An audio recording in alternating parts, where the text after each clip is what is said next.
It's showtime. What's up, good people? And welcome to the Frank Harris Show, the biggest, the baddest, the best, and the most provocative show in the world. What's up, everybody? How's everybody doing today? Hopefully, everybody is well. I have to get my little tennis tidbit in really quickly before I get into the show. Alcaraz defeats Djokovic in the Wimbledon final. Rematch from last year. Alcaraz beat Djokovic last year, did it again this year. I told you I predicted it. Too fast, too quick, too much. Djokovic coming off the injury. Alcaraz, 21 years old, four slams. Won Wimbledon twice, won the French once, French Open, won the US Open once. Hasn't won the Australian Open yet. But four slams by 21. The big three didn't even do that, right? Nadal, Djokovic, Federer. Shout out Alcaraz. Alcaraz is on his way. He will be one of the all-time greats. Alcaraz Center. It's going to be Alcaraz and Center for the next maybe 10 to 15 years, dominating tennis. Shout out Alcaraz. Good job. Djokovic, you're on your way down, but good fight and way to get to the finals. That being the case, I want to talk about Summer League Basketball 1. Okay, Summer League Basketball and the situation I want to talk about. Was John Calipari right? Was John Calipari right? Here we go. Reed Sheppard. Reed Sheppard has been the best player, you can argue, in the Summer League. Houston Rockets, third pick in the NBA draft, guard. Went to Kentucky. Kentucky native. Mom and dad both played basketball at Kentucky. Sheppard did. His father, Jeff Sheppard, won a national championship with Rick Pitino at Kentucky. Now, Reed Sheppard was not a super high-ranked player, right? Top 30, top 40 kid. And Kentucky was very reluctant. Calipari didn't recruit him very, very hard. It was kind of a big issue because he was a hometown kid whose mom and dad both played at Kentucky.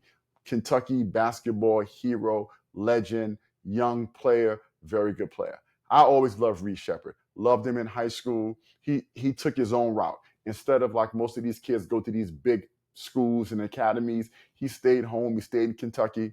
He had the same group of friends that he grew up with, and he wanted to play with them throughout his high school career. Okay, stayed in Kentucky. Took the more traditional route, right? The route that people are not taking today. Okay, Kentucky reluctantly recruited him because there was a lot of pressure in state. So eventually Calipari offered him a scholarship. On the other side, DeJuan Wagner Jr., okay? DeJuan Wagner Jr. was the number one player in his class, in the Reed Sheppard class, since he was a freshman, high-ranked player. He is the son of the legendary New Jersey basketball phenom, DeJuan Wagner the first, DeJuan Wagner Sr., who was the son of the legendary New Jersey basketball, Camden High School basketball player, Milt Wagner. So the father's Milt Wagner, the grandfather of Junior, but the patriarch is Milt Wagner, played at Louisville, won a national championship when they beat Duke with Never Nervous Purvis, was a really good New Jersey schoolboy, played in the NBA for a lot of years. Then the son, DeJuan Wagner, the first DeJuan Wagner Sr. comes about. Number one high school player in the year, incredible career in New Jersey, scored over 100 points one game, averaged over 40 points a game in high school. Now, Calipari, coach UMass, then he got the job for the New Jersey Nets at the time. It was the New Jersey Nets. The Brooklyn Nets today, it was the New Jersey Nets then. Got the job with the New Jersey Nets, and he was abominable, okay? He didn't trade. They wanted him to draft Kobe. He didn't draft Kobe. He drafted Kerry Kittles instead because he was also involved in the decision-making. Kobe, Kerry Kittles, we see how that worked out. Anyway, Calipari's fired, all right? He then goes and becomes an assistant coach under Larry Brown in Philadelphia for the Philadelphia 76ers. And there's a player on that team named Allen Iverson. And there's a guy named Worldwide Wes. Wes is the ghost of basketball. He's the guy in the background that everybody's heard of and nobody knows what he does, but he's the most influential guy you can imagine. He was Michael Jordan's assistant. I think he started that way. And then he became the guy that was handling all the players, and he was the guy.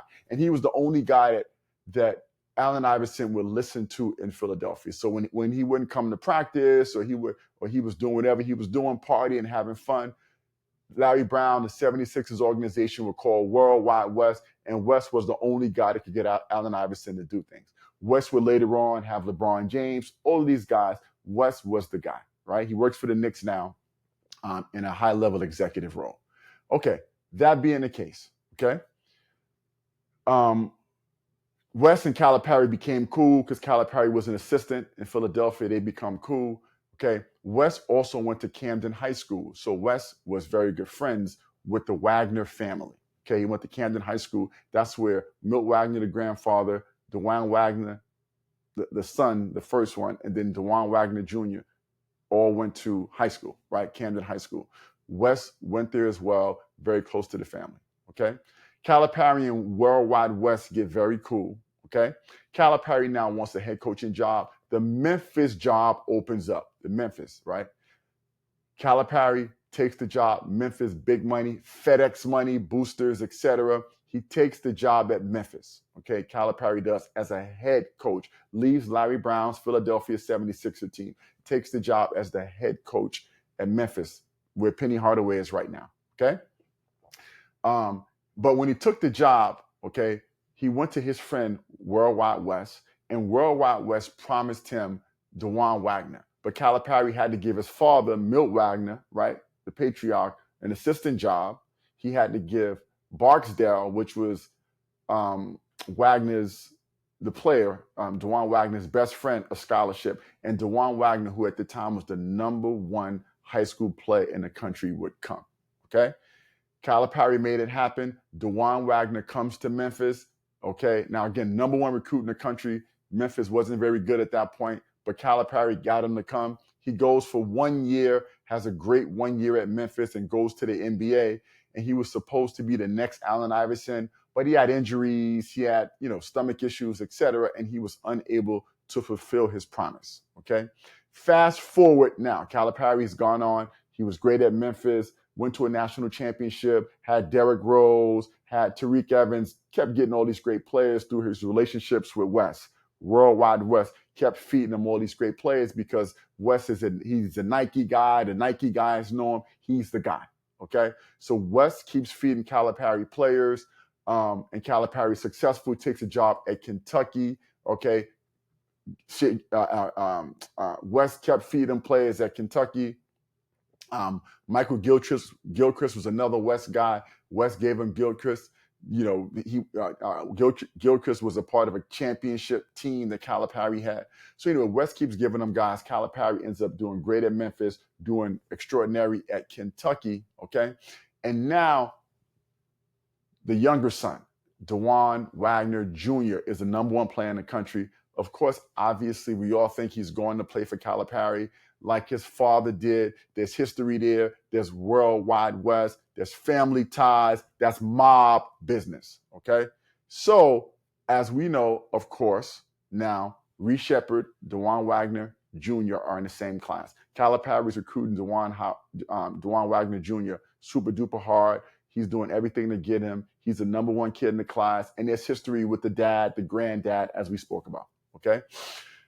Eventually, he gets Wagner and he offers Sheppard the scholarship, and he gets Sheppard as well, okay? They both get to Kentucky together. Same freshman class last year as freshmen, okay? Reece Sheppard is clearly the better player. Clearly the better player, okay? You watch it throughout the year. And then, listen, let me just throw in this bonus. And then Calipari also gets Rob Dillingham, right? Scintillating, dynamic, ball handler, finisher, fun player to watch, okay? So those are the 3 guards that he recruits. They all come to Kentucky. Great recruiting class, all right? Of the 3 guards, they start playing. Of course, Wagner's the guy who's starting because of loyalty, right? It's the loyalty. It's the mob. It's the loyalty, okay? But as the year continues to progress, it's clear that Sheppard and Dillingham are better players. It's clear, and Wagner is struggling, okay?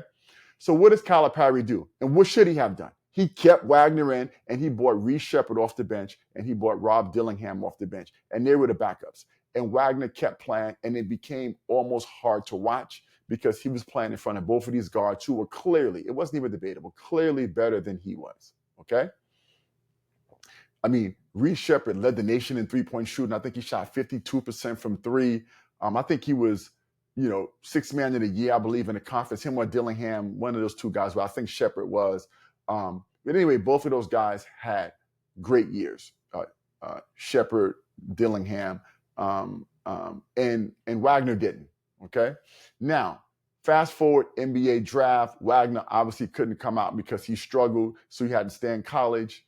Reed, Dillingham come out. Reed, third pick in the draft, okay, to the Houston Rockets. Dillingham, I think, was eighth, but also a lottery pick to the Minnesota Timberwolves. Lottery pick, okay, to the Timberwolves, all right?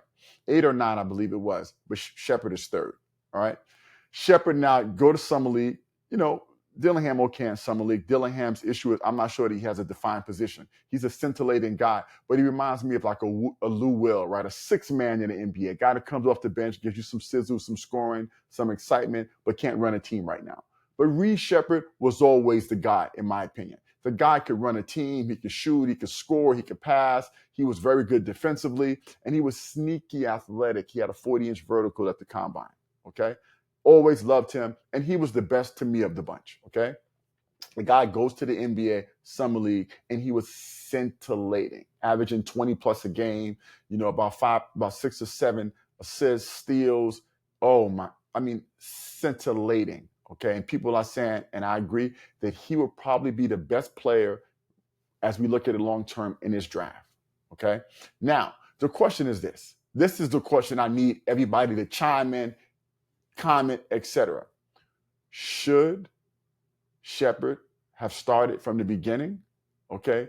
Or should Wagner have started and continued to start because of the loyalty that Calipari has to that family, okay? So what's more important, loyalty or what's right? Sheppard was clearly the better player in college, and will clearly be a better pro, okay?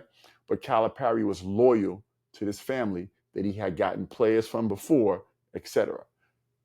You had a schoolboy, and by the way, and Sheppard was also a Kentucky, a Kentucky legacy guy, right? His mom and dad both played at Kentucky, so it wasn't like it was, Wagner against a guy that was just a player, right? I mean, it was Kentucky legacy there, but he stuck with the family ties, the mob ties, and it ended up working out. But was it right for Sheppard to come off the bench? So you tell me, what would you have done? Okay, family ties, loyalty, or played the guy that was a better player that would probably help your team, right? Started him and done what was right.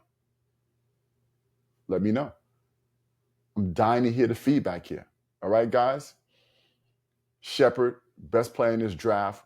I'm saying it right now. Love his game. He's going to be a star for the Houston Rockets. Do your thing. Wagner's still in college. He'll get drafted off the name at some point, but I don't think he'll be a very good player at all. But what should Calipari have done? You let me know. All right? Listen, it's always a pleasure. Good talking to you as usual. I'm out.